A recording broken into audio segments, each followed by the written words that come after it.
Hey everyone, welcome back and thank you for being here. So our levels look good. Let's see if it's better with the dead cat off. So if I take the dead cat off, can you hear me better? I don't think so. The levels don't look necessarily higher. Um, it's hotter today than it was yesterday. I didn't record any lectures for Cordova yesterday, but I recorded some travel footage and setting things up. And I also recorded, hi, and I also recorded um,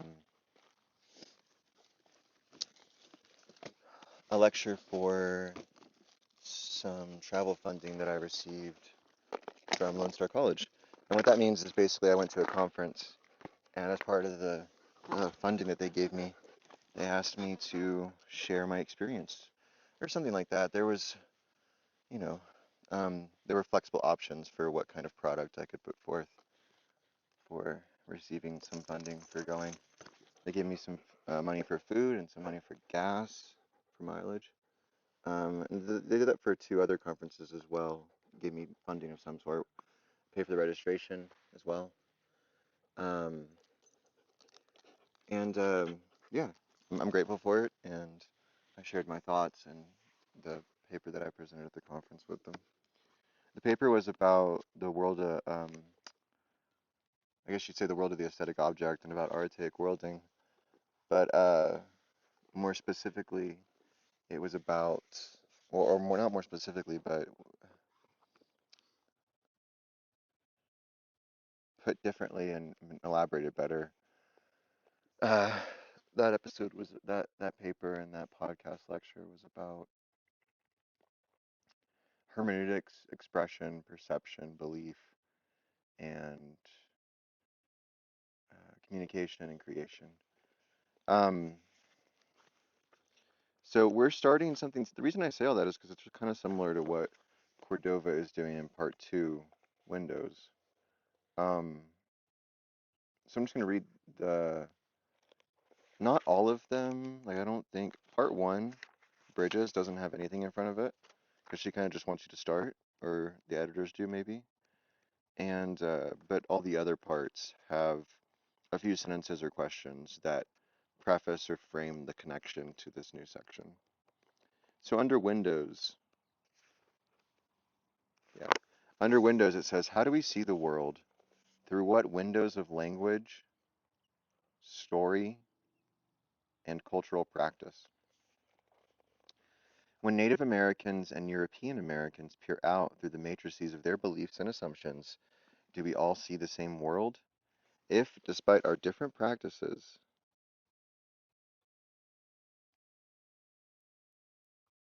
got a timer going now. If, despite our different practices, our worlds are really the same, how can that world be described without distorting or diminishing it? And if our worlds are different worlds,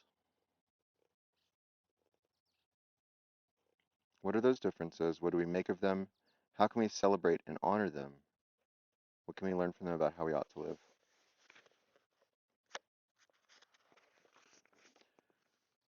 Chapter 1 in part 2. So this should be, I think, like I said before elsewhere, on my website, I'll have a course that has all of the episodes, um, all the transit stuff I'm doing. I'm going to voice over my thinking in transit lectures, so all like the setting up camp and all of the video, the time lapse footage and the driving footage will go with that fifth book on our schedule. Since I don't know, maybe that last week I'll just do like voice memo recordings or something. Um,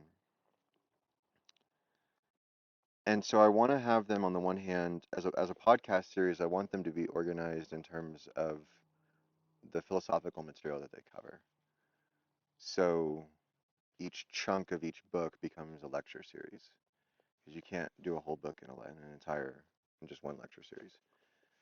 Stop, stop, Winchester. Um, but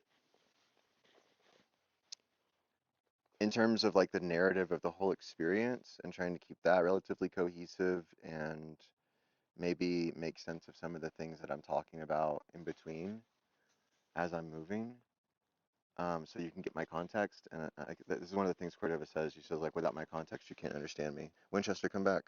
Winchester. Hi.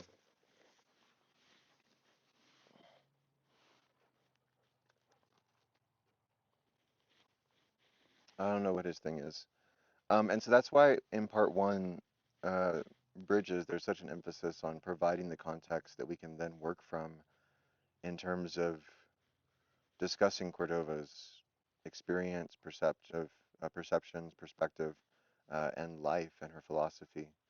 And she says that philosophy is the way we answer basic questions and the way humans have always answered basic questions, and the way that their culture creates a cosmology that fits with the environment that they find themselves in.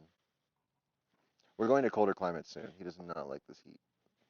I didn't expect this place to be so hot. That sun is really, the heat index is probably really high here. Um,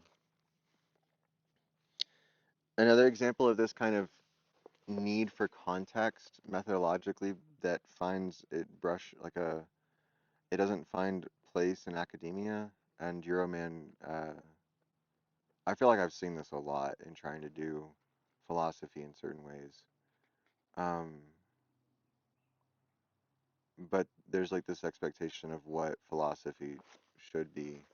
And so there was this master student that Cordova was uh, supervising or mentoring for her thesis. And she wanted to include an introduction or a preface or something that gave the context for everything else that came in the thesis. And all the other advisors who were not Native American, the student was Native American and Cordova was Native American, indigenous. They had this indigenous perspective.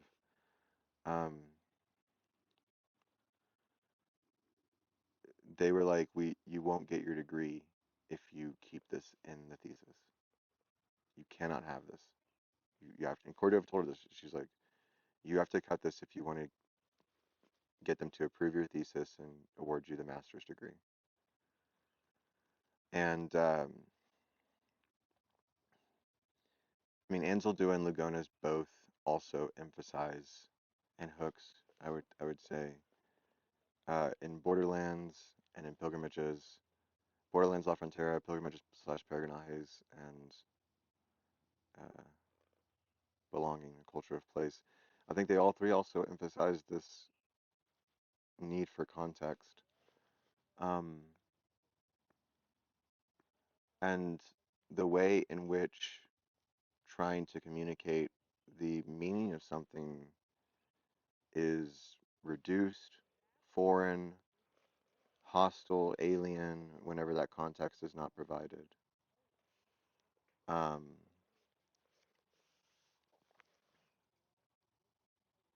Windows on academics. My family stories provide a window to see what I have to say. I exist only in and as a context. I am what that context has created. I did not burst full bloom into the world I confront. I do not have a hidden, inner, or true self that lies waiting for my discovery. I have been created by my experiences, and I am recreated over and over again by each new experience.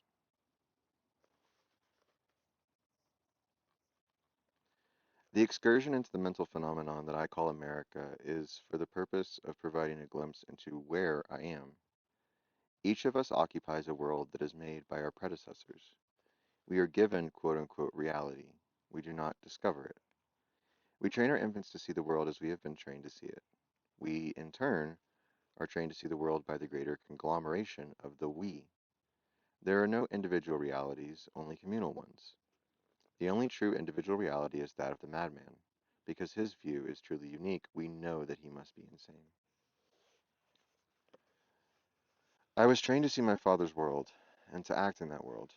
As long as I could return to the safety of that world, I could explore all the others. But we grow up, and in the case of American Native peoples, we do not grow up into our own world. On becoming adults, we confront not the world of our fathers, but the world of the others. Had I not noticed before that their voices were too loud, their actions too abrupt, their manner too domineering? My father was a gentleman, and so we learned to be gentle. The touch of the alien other bore more resemblance to the bear than to a human being. My father was a private man with a relentless respect for the privacy of others. This, too, we learned. Who are you? Someone would demand, because I did not look like everybody else. How old are you? Where do you come from? What do you do? How did you make that? I thought I'd been released into a world of madmen. They treated each other as though they were normal. Was I abnormal? In a cultural context, we reinforce our communal sense of reality. We need not speak of this sense. We act on it, in it. I thought that they were robots. I wanted to pinch them to see if they would react as I would react. What would the world look like through blue eyes? What would it feel like to think that you were a bodiless thing trapped in a mechanical body? And that is what they were. They were minds or souls inhabiting bodies. Question: if I have a mind or soul and a body, what is the I? A third thing? Suicide is one of the leading causes of death among Native Americans. People get free, quote, research money to study the causes. No one, of course, asks us what it is like to grow into a sense of reality that seems unreal, or what it feels like to suddenly be perceived as something other, deficient, archaic, mythological, mystical, or drunken, and not much in between. Being an Indian was an idea. Being an American or European was an idea. Where do those ideas come from? How are they perpetuated? Why do we cling to them? Where can we ask such questions? My suicide attempts were overcome by my curiosity. In 1976, and after reading more books than any college curriculum would ever require, I began a formal study of ideas. I chose philosophy. Why would a Native American choose to study philosophy? Isn't philosophy merely the elaboration of European dogma? What relevance should there be for a Native American in philosophy?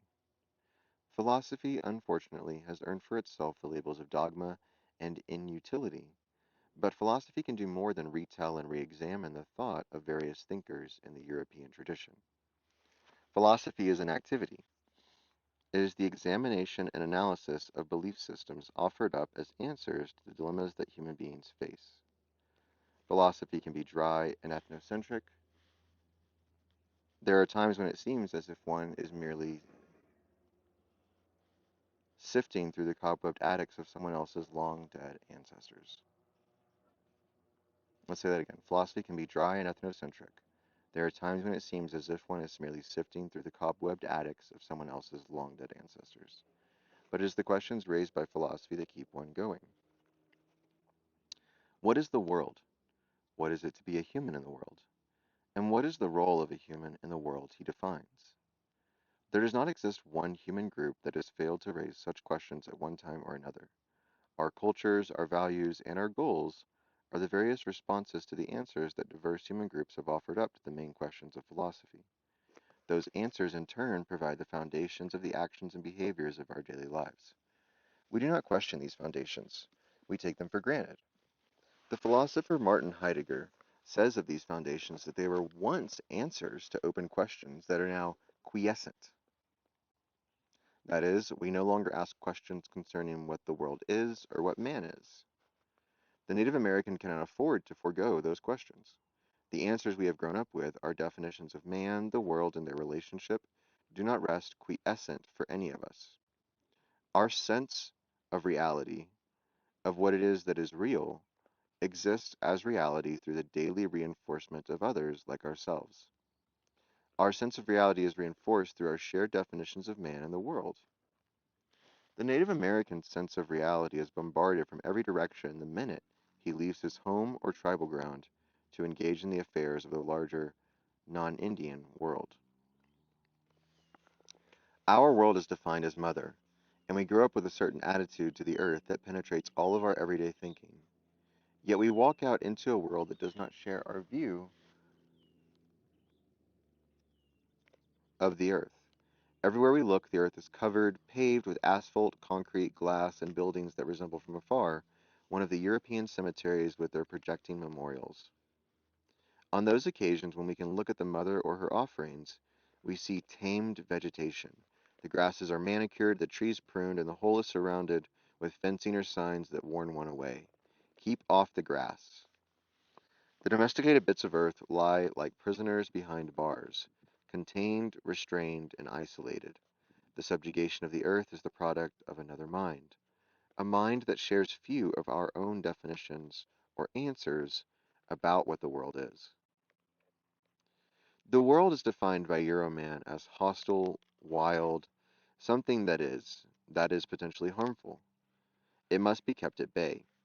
Even the enlightened view of the modern environmentalist or ecologist maintains Euroman's distance from the earth. Man's duty, they might say, is to, quote, keep guard over the earth, as if the earth, without their ministrations, would deteriorate into chaos, or worse yet, become, quote, unusable. There is a definition of man in all of this, a strange definition. Man is at the same time a pawn of the universe and its guardian. The paradoxical definition is resolved, however, when we explore the definition of man. A human being in the European sense is not a part of the world. In the religious sense, he is a creation of an extraterrestrial God who has set man up in an alien environment. In the secular sense, so like I think the secular is more like the real instead of the Christian, man is a being that has evolved beyond his former relationship with the earth.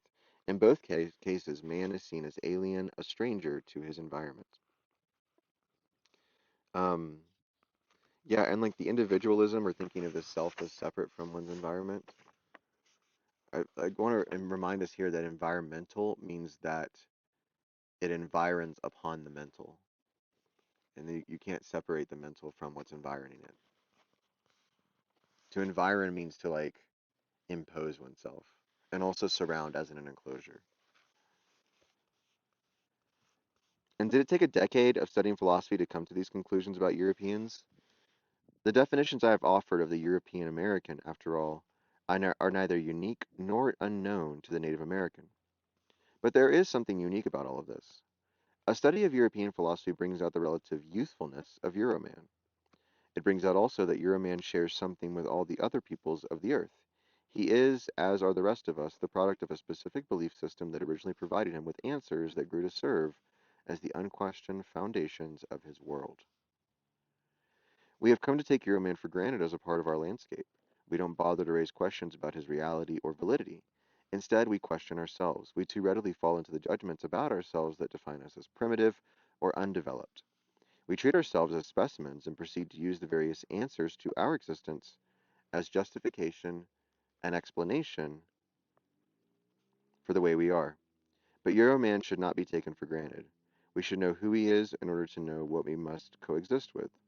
All the methods that we are taught to turn against ourselves, the psychological, anthropological, sociological, and so on, can also be used to know Euroman. The major ideas or definitions of Euroman did not arise in the far past. The view of man as a stranger on his own planet is only as old as Christianity. The idea that man's individuality is preeminent over his role in the group is only centuries old, and that too can be traced to incipient roots in Christian thought. Euroman's treatment of human beings and of the earth is essentially based on the views of man as an individual who is somehow superior to or different from the earth. The definition of the earth is generally that the earth is a thing as opposed to a being. Winchester, do you want to come lay down? There you go.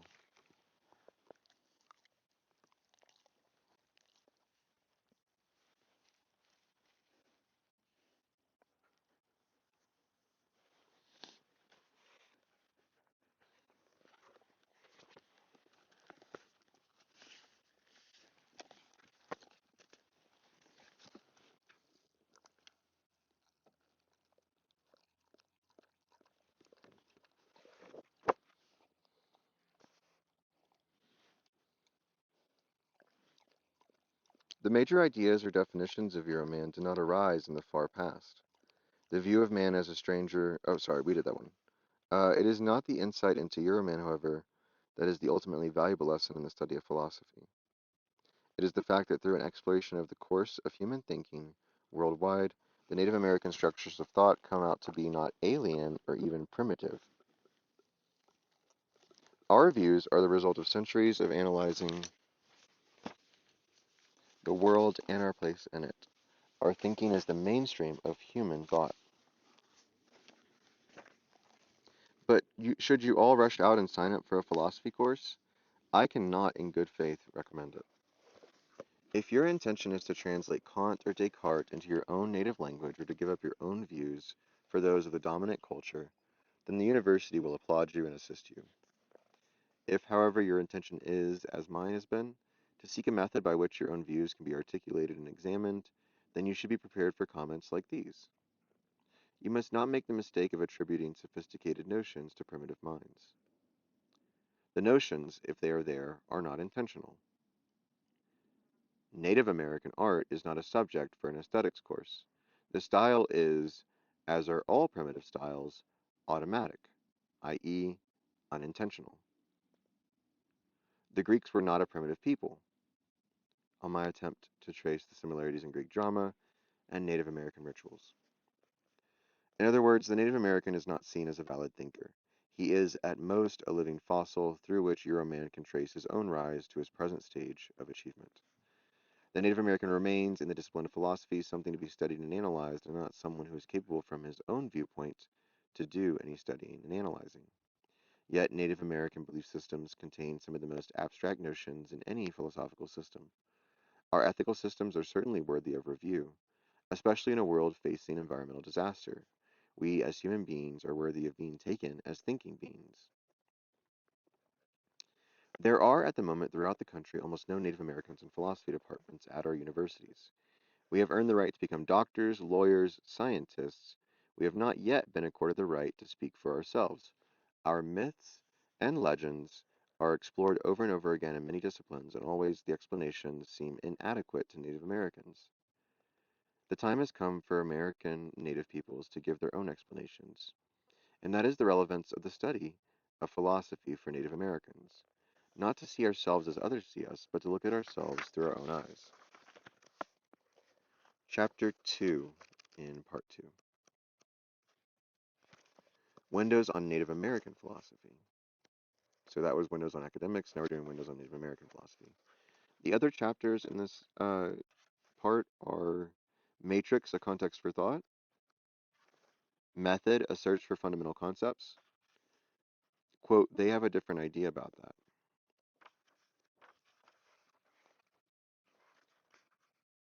Language as a window, and the philosophical questions.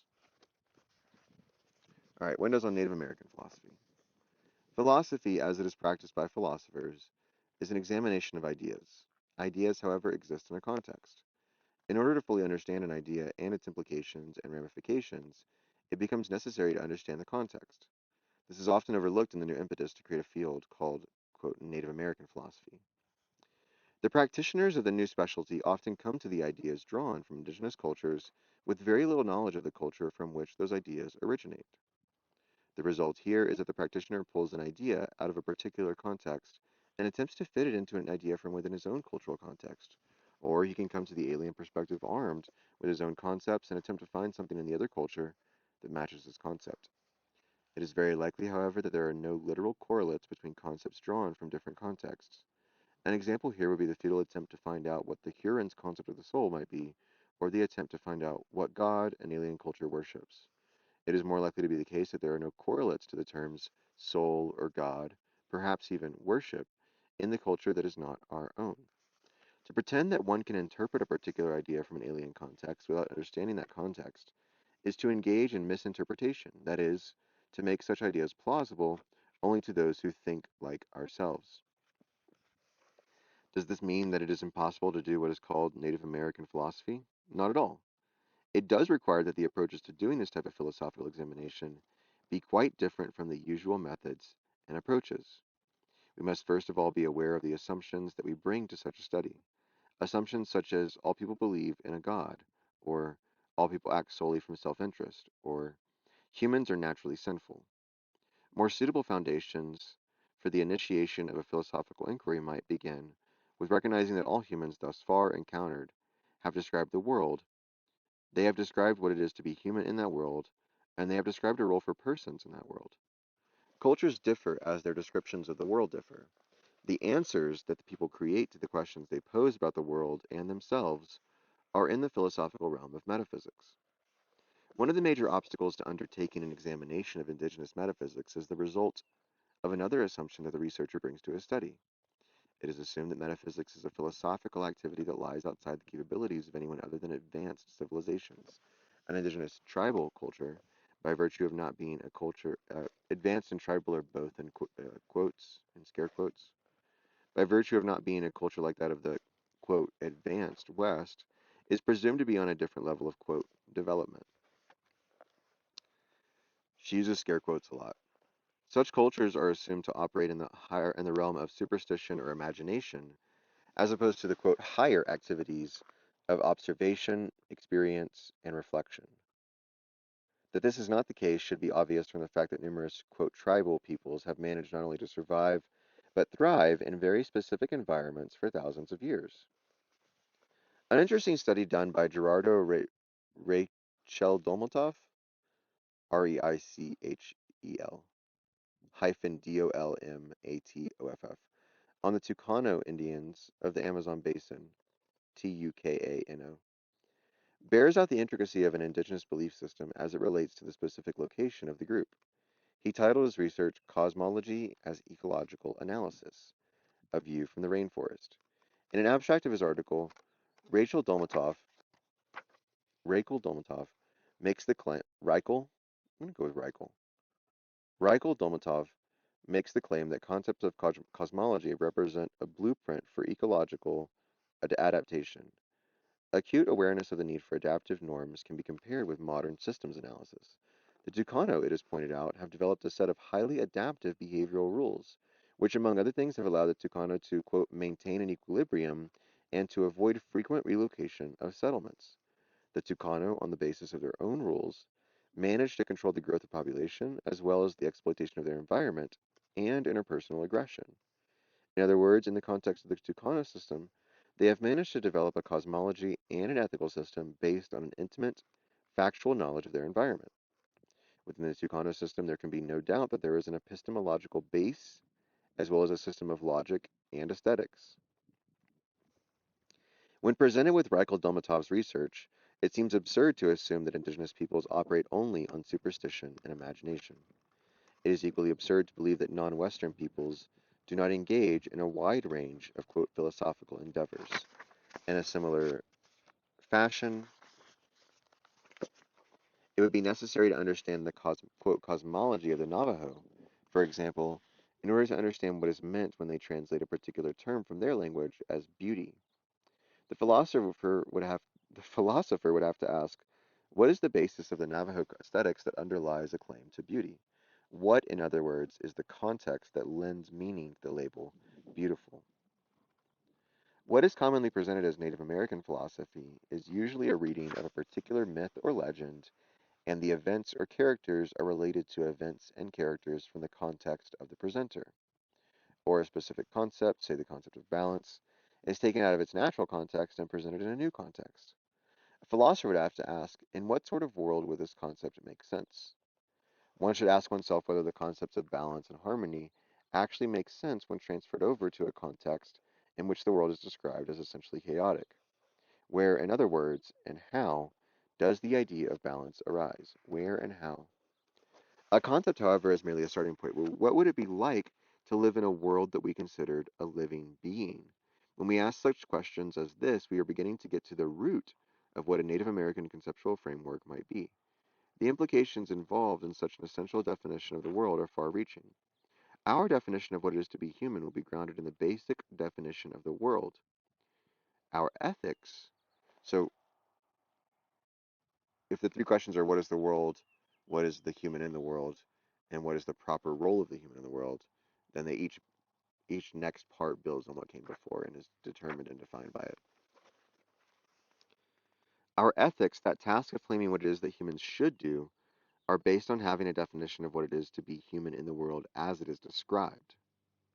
We must, as philosophers, not lose sight of the fact that the reason for exploring alien ideas is to expand our understanding of the diversity of human thought and not to expand our specific way of thinking so that it encompasses all others. It is common to examine the other as a means of gaining understanding about ourselves, but we should not mistake the other for a mirror. We can learn something about ourselves as well through a contrast with the other. One of the most important factors in creating a Native American philosophy is the inclusion of Native Americans in the activity. Many Native Americans, whether one wishes to believe it or not, have managed to survive the onslaughts of assimilation and outright eradication with an intact cultural identity. The Native American has furthermore been placed in the unique situation of having to understand two very different worldviews.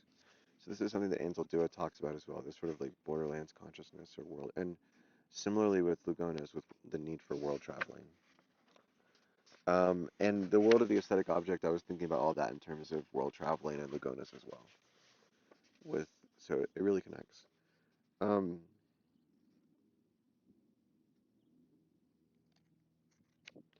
Austrian-born philosopher Ludwig Wittgenstein declared, I don't know if I read that. Placed in the unique situation of having to understand two very different worldviews. He has been exposed from childhood to competing and often contradictory value systems. And it's the absence, uh, Euroman and white and dominant culture, patriarchal culture. Um,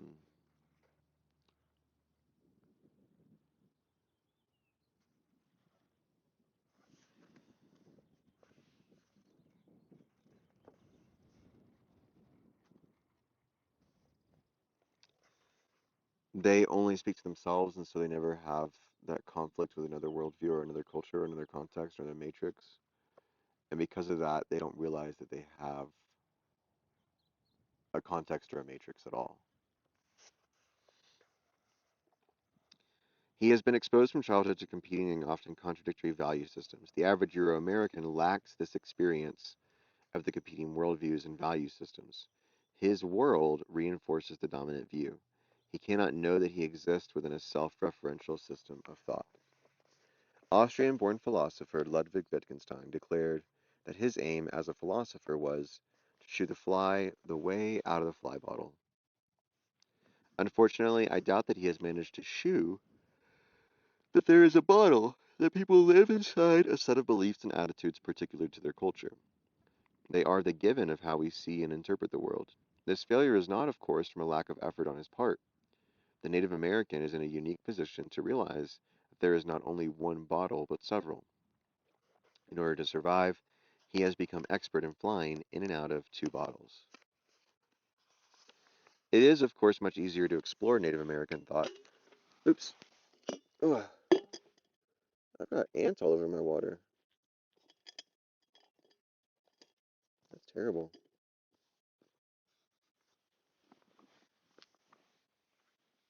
They might be in it too.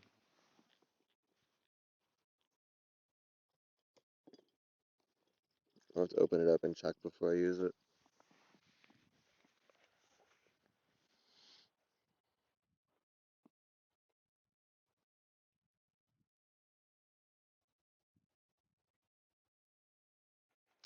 It is, of course, much easier to explore Native American thought through early European contact accounts or from collected myths compiled by non-Native Americans on the assumption that the contemporary Native American suffers from intellectual pollution, that he represents a degraded form of an original type.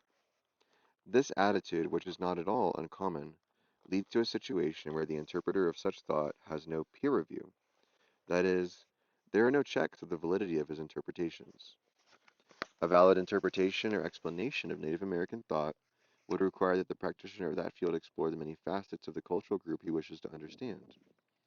It is not perhaps necessary to become fluent in the language, but it is necessary to know at least how the language works, its structure. It would be necessary also to understand how cultural transmission occurs through families, schools, and so on. It is not uncommon to find that some expert in a quote unquote in a particular native culture has never spoken to a contemporary member of that culture. Most philosophers wishing to learn about Chinese philosophy examine the language and the culture, or at least spend some time in the company of Chinese philosophers. The greatest bridge between cultures is the person who is schooled in the philosophies and histories of both cultures. Today, the field of Native American philosophy is dominated by non-Native Americans. One reason is the small number of Native Americans trained in philosophical methodologies. But another reason is that often the Native American is seen as too subjective, too immersed in his own culture to participate in an objective examination. But the objective is its own form of subjectivity, it's just a monotheism.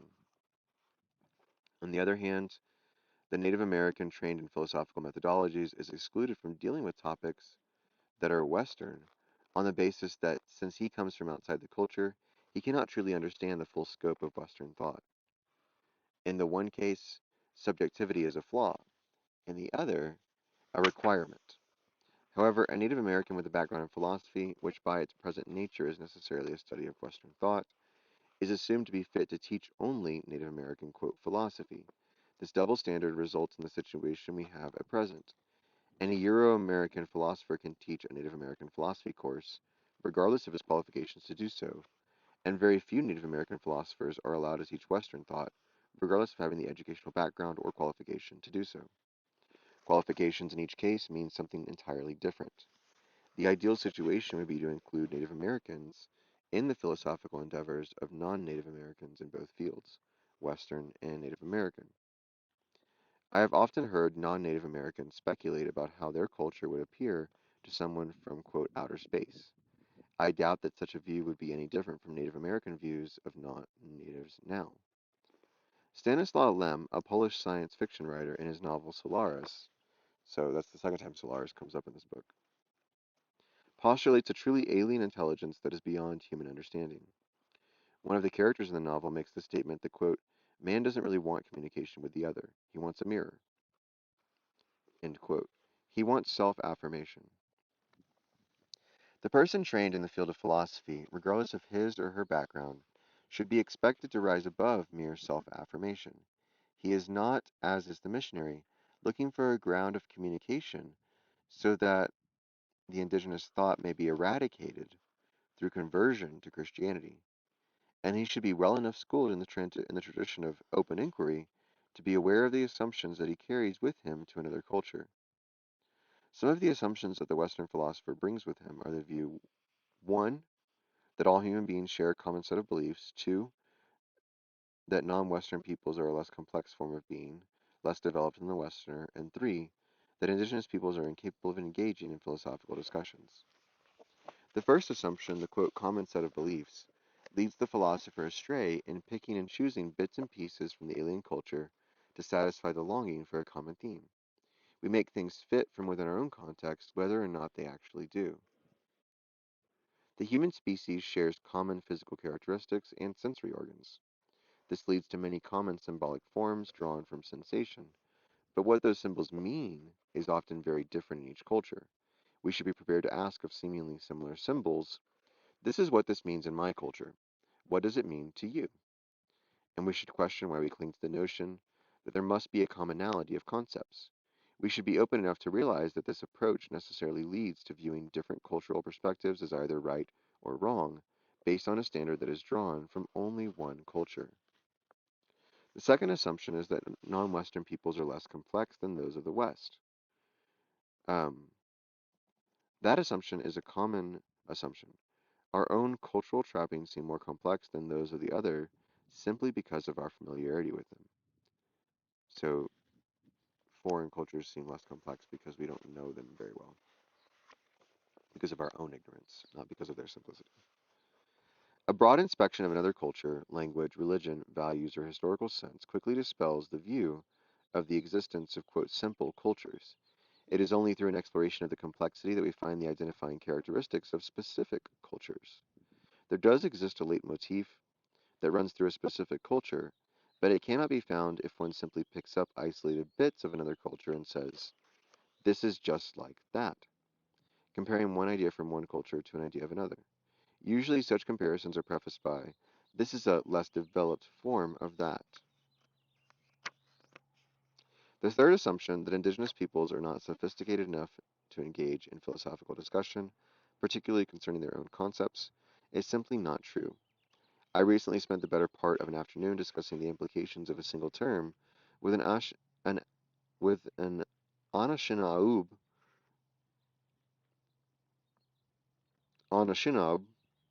who spoke his language fluently. He gave me the literal translation of Ingwa Amazon as, quote, tread carefully. Some, he said, interpreted this as, quote, be careful, but, he pointed out, it means much more than that. Unspoken but understood in that term is a whole worldview having to do with man's place in and effect on the universe. From my own experience, borne out through discussion with numerous other Native persons, I discovered that many of our family discussions around the kitchen table consisted of very sophisticated philosophical dialogues. Many of these discussions or dialogues revolved around trying to understand the vastly generalized terms used in the West.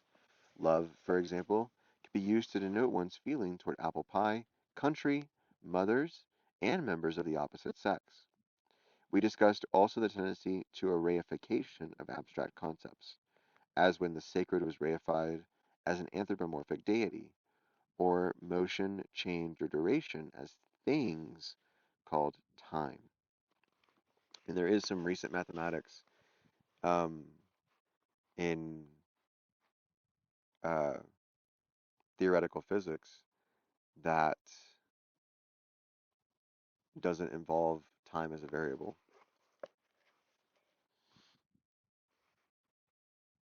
I think it's a different notion of space. I can't remember what kind of space it is.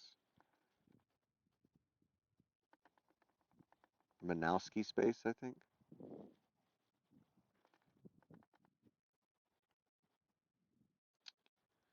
We did not use the language of philosophers, but the activity and the intent were the same.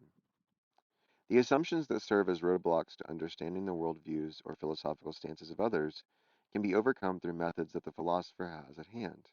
He has made a distinction between logic, epistemology, ethics, aesthetics, and metaphysics. Those are the tools or approaches that should be used in attempting to analyze the thought of others. He lacks only one other tool, the need to concentrate not on similarities, but on differences. It is by contrasting notions that one learns about the distinction between the self and the other. Those differences are what make the other an other. But even here, there is an assumption that must be overcome. This is still Windows on Native American philosophy, but it's almost over.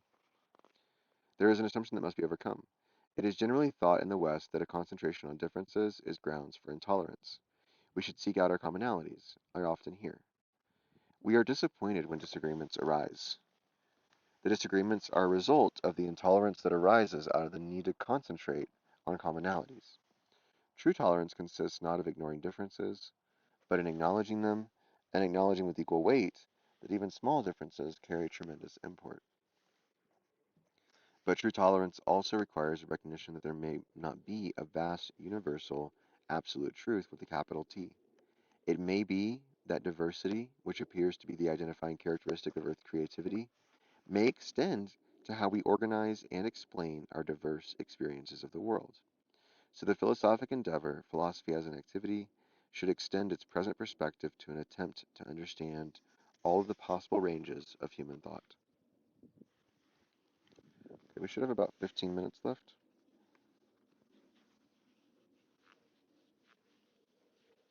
The next section is titled Matrix, a context for thought. I appreciate the wind moving that page back for me.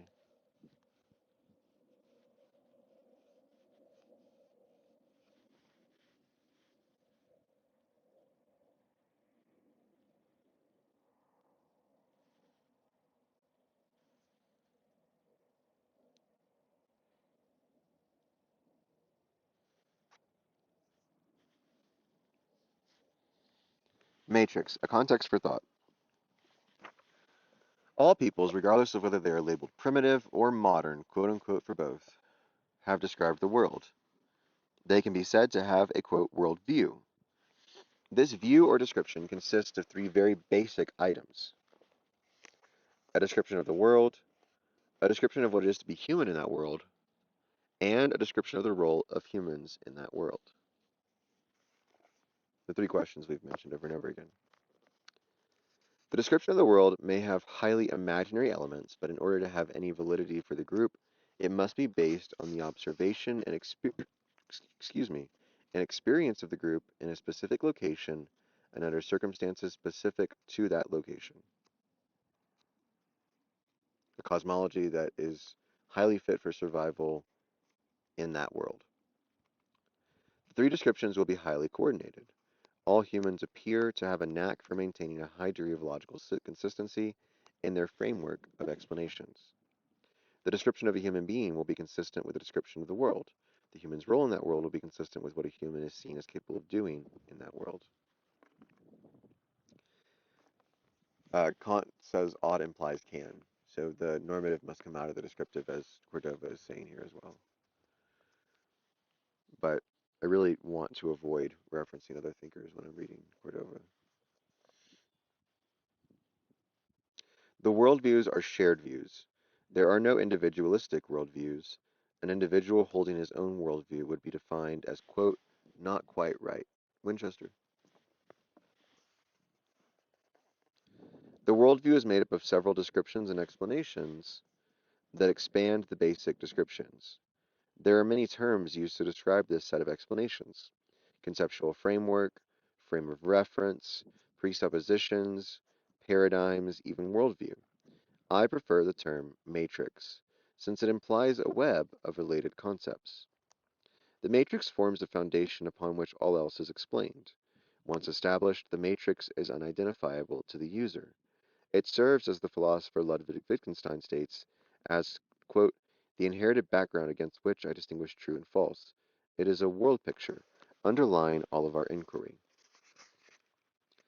The propositions describing this world picture might be part of a kind of mythology, and their role is like that of rules of a game, and the game can be learned purely practically without learning any explicit rules.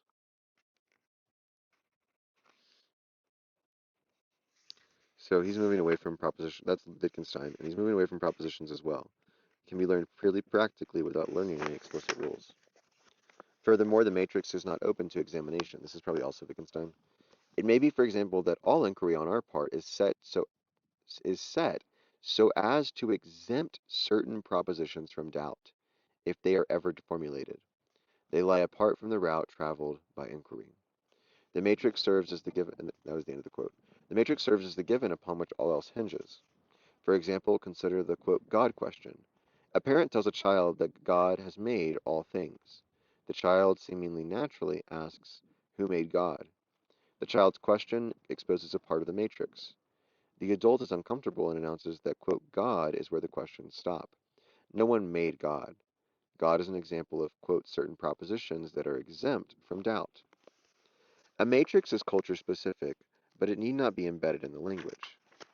A language can be expanded to accommodate shared notions. European peoples, for example, have many different languages, each having meanings that apparently evade literal translation into another language. Nevertheless, they have had enough common experiences to have a shared matrix. A matrix is exposed when two people from different cultures come together. They find it difficult to communicate with one another. Their frames of reference do not meet. Again, Wittgenstein has an enlightening comment on this situation. We say of some people that they are transparent to us. It is, however, important as regards this observation that one human being can be a complete enigma to another. We learn this when we come into a strange country with entirely strange traditions, and what is more, even given a mastery of the country's language, we do not understand the people, and not because of not knowing what they are saying to themselves. We cannot find our feet with them. They are not readily accessible. If a lion could talk, we could not understand him. There is a context underlying a strange people's observable actions that is inaccessible to someone from outside that field. Could we understand the context of a lion's field of meaning? So we can think of like fields of affect here too for what are affecting the meaning. Could we understand the context of a lion's field of meaning? Wittgenstein does not think so.